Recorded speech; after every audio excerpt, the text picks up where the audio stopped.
This segment is sponsored by the Tennessee Wildlife Resources Agency. Join us in preserving and protecting Tennessee's wildlife. All right, welcome back, and you can call us here at 737-7767. Give us a call. If you got a question, comment. Give me a rest. Yeah, I want to give Hugh a break from talking. I do want to give Hugh a thank you for being here tonight, because I think he was about this close it was a lot closer to me being here alone again tonight. But no, he has been under the weather pretty bad, so I do want to show. I mean, the Tennessee Boat and Fish Show was a success, I thought. Absolutely, yeah. Everybody was kind of worried about the new location being in the Wilson County Expo Center, but I'm gonna tell you, I thought more people showed up. Yeah, the crowd was Everybody fantastic. was bragging about how clean the facilities are, how nice they were, the bathrooms, everything was just nice.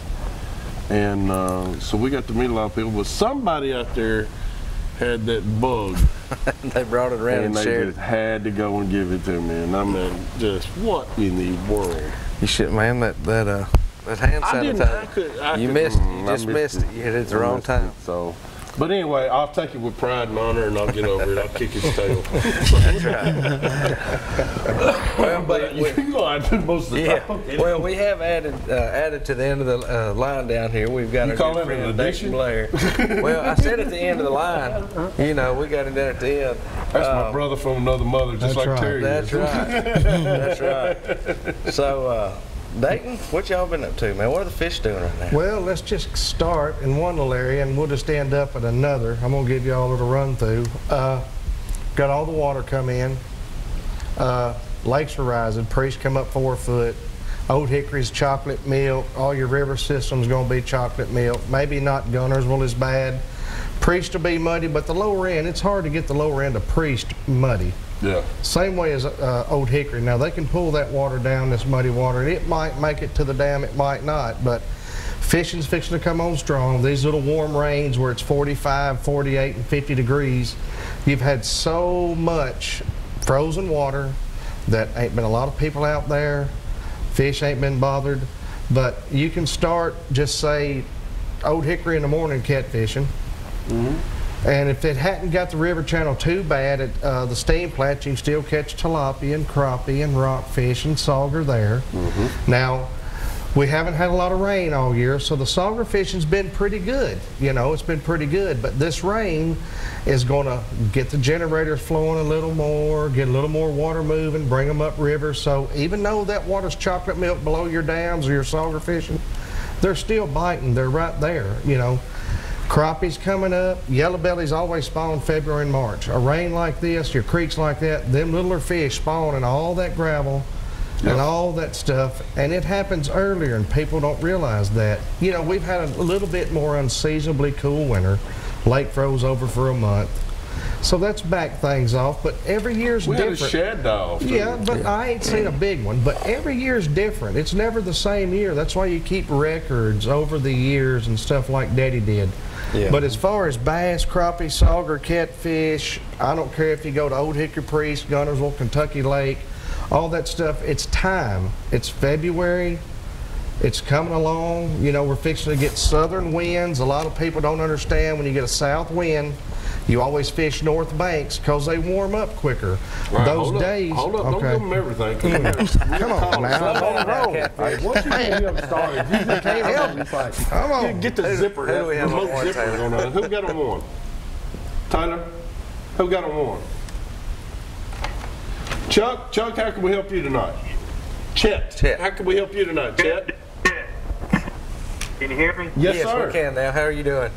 Hey, Bob, I got a question for you as far as anybody else ever been seeing bucks chasing this time of year? We're going into spring here. I've done seen several bucks chasing doves. And Yep, we have too. Yeah, we actually talked to a good friend of ours this past weekend at the boat show that had an 8-point tending a few does on his way there Saturday morning. 13 does. Yeah, there's 13 does in the field and an 8-point running with them. It's not something you're going to see every day, but I mean, it's something that happens every year. It could still be going on in 3 weeks. You know, it could not. It just depends. Still be going on in Hey, May. let me ask you this, Brandon. We talked the other day about somebody might have seen Think us. that's got something to do with all the fertilizers and all these crops and everything? No. Not necessarily. I think it's got a lot to do with the amount of time it takes to have all the does bred. If those does aren't all bred, like in his case, he had all those does out there. Evidently, a few of those does just had not been bred yet. And that usually comes when you have a lot higher doe population than buck population. And until those does are bred, those bucks are going to stay after them. I don't really think it's any outside of our, you know, environmental cause or anything like that. Because again, it's something that's pretty common. Well, it's nature taking care of nature. It is. It's just nature She's taking going care to of come nature. into estrus every 28 Well, we days if just she's had not somebody bred. tell us the other day they had seen a deer that still had some spots this time of year. Yeah. Oh, yeah. Remember we talked about, yeah. Brandon, can you tell them about that? Yeah, well, I mean, it's the same concept. It's just it was that late in the year whenever that when that particular doe was bred, and again, there's not a given time on it. You have that particular time in the month of November when the majority of it happens. Sometimes it happens in September. Sometimes it happens in March. That's right. You know, so Up there at my cousin Ned's place in Salina a few weeks back, hunting some does. They got one of them tags where they can hunt all year round. We was killing a truckload of them. We saw actually 2 bucks chasing does. Yep. And it tripped me out, man. Yeah. I'll hang up and listen. All Yeah, right. thank We you. appreciate it, Chet. And that was good. Who do we have on too, Taylor? And Billy, how can we help you? Yes. How much is the fishing license going to be this time? I think it's 32. I started at 36, I believe. 36. I believe it's $36. I apologize for that. I always get the I don't sportsman even have my license, book so yet. I'm not sure on the individual I don't fishing think the license. books are out I yet. don't think the books are out. But I don't think it's changing, and it was $36. I think it's like isn't that correct? 18th or 19th of February the books are coming But you got to Yeah. remember, if you bow hunt, 19th? 18th or 19th the books are going to come out for TWRA. So but that's if you usually bow, about the time of but year. if you bow hunt or turkey hunt or anything or put in for draw hunt, you got to get your sportsman's license. Yeah. That covers everything. Covers everything. Except your duck stamp. That's the most important thing to remember. Yep.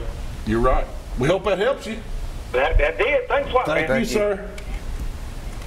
Matt, how are you? how can we help you? Well, it's kind of a broad question, but I live down here in West Nashville off the Cumberland. The past few years, I've been trying to figure out what the heck to fish for and what to throw in the water. I've got a couple nephews who want to catch some stuff, and the water's deep and fast flowing, and you know I've done a little bit of fly fishing, but I'm not quite sure what to do here in the Cumberland. It's kind of a lot to deal with. What do you recommend? Well, I'm going to be honest with you. My deal is I look for irregularities. That's the trick to the Cumberland River for me. I look for points that come out or rock formations that come out. Usually there'll be some spotted bass behind them if you're after spotted bass or smallmouth.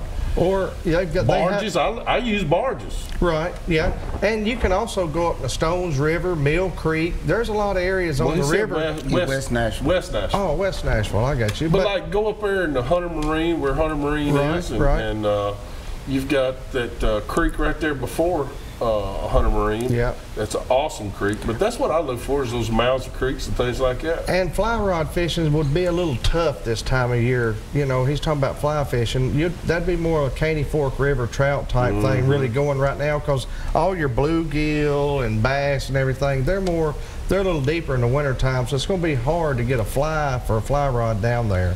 But like the Smith Fork Creek in Carthage and Cedar Creek in Mount Juliet, Yep. there is a lot of creeks that you can fish in Middle Tennessee that by the nobody way, fishes. They're close by. And by And the they're way, close Caney and- Fork River is on fire for Yes, trout right now. yes. So That's just because so everybody will there's know not that. a lot of pressure on it right You now. really have to move throughout the year. There's not just one spot that you can go every day. Fishing changes just like the weather.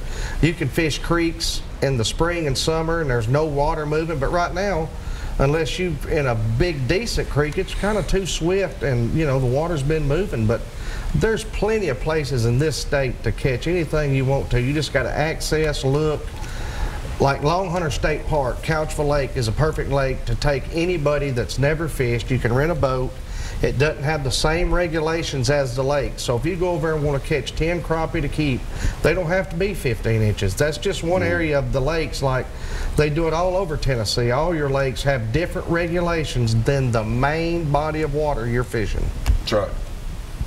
Good deal. And by the way, if you want to go on some really nice adventures this time of year, I got to give my friends at Tennessee Moving Waters a big shout out. They're on some muskie, and they're on some pike, and they're on some smallmouth right now. Big ones. Yes. And so if you want to have a blast and go for the fish of 10,000 casts. Yeah, a lot of people don't think about muskie, you know, around here, and it's.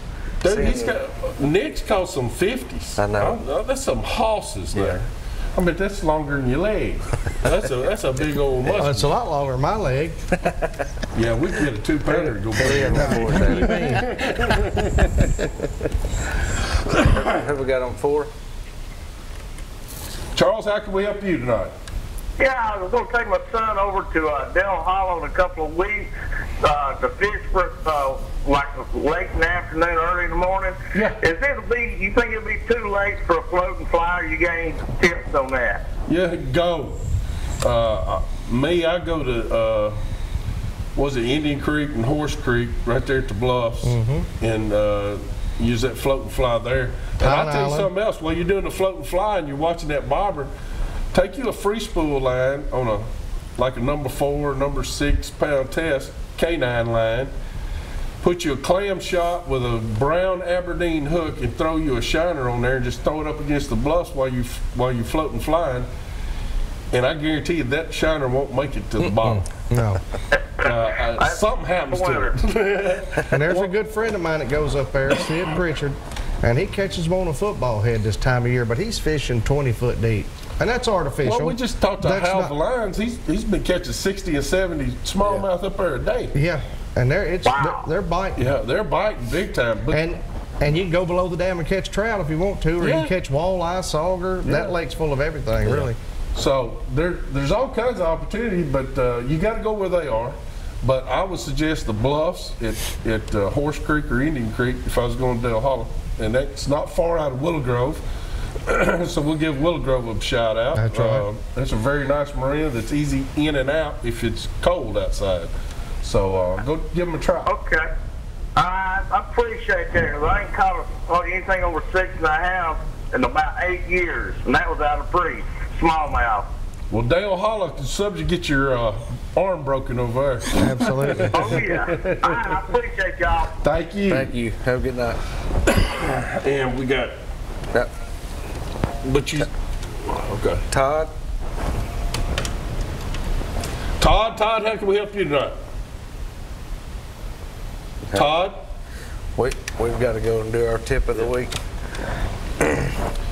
All right, let's go do our tip of the week. It's being brought to you by Davidson Farmers Co-op. Let me tell you something. Those fine folks have got the sales going on all the time over there right now. They do. I've been down there sifting through all the leftover Carhartt stuff, digging through there. They got the Carhartt. They're going through it pretty regular. They're getting ready to receive those spring truckloads coming in. They will. New stuff. They're already getting a little bit of it.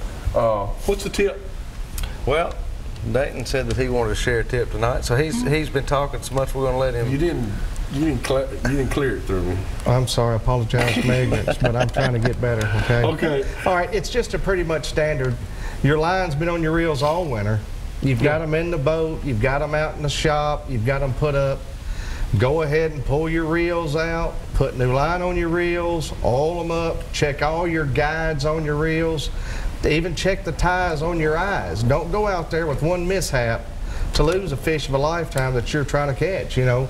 Fresh line is the key, especially if it's been setting up, so just re-spool starting off right off the bat for the new year. Just go ahead and get ready. It's time to do it right now, isn't it? And you really don't want to keep line on a reel more than a month long. Hey, just want to ask you, Trey Burnsville just asked me, he said, do you like chicken pot pies before you go out on a tournament? Well, I do. Chicken pot pies are fine. I mean, just not too many carrots, and I don't like peas, okay? We got to take a break. We'll be back here in just a minute with some more Southern Woods and Waters.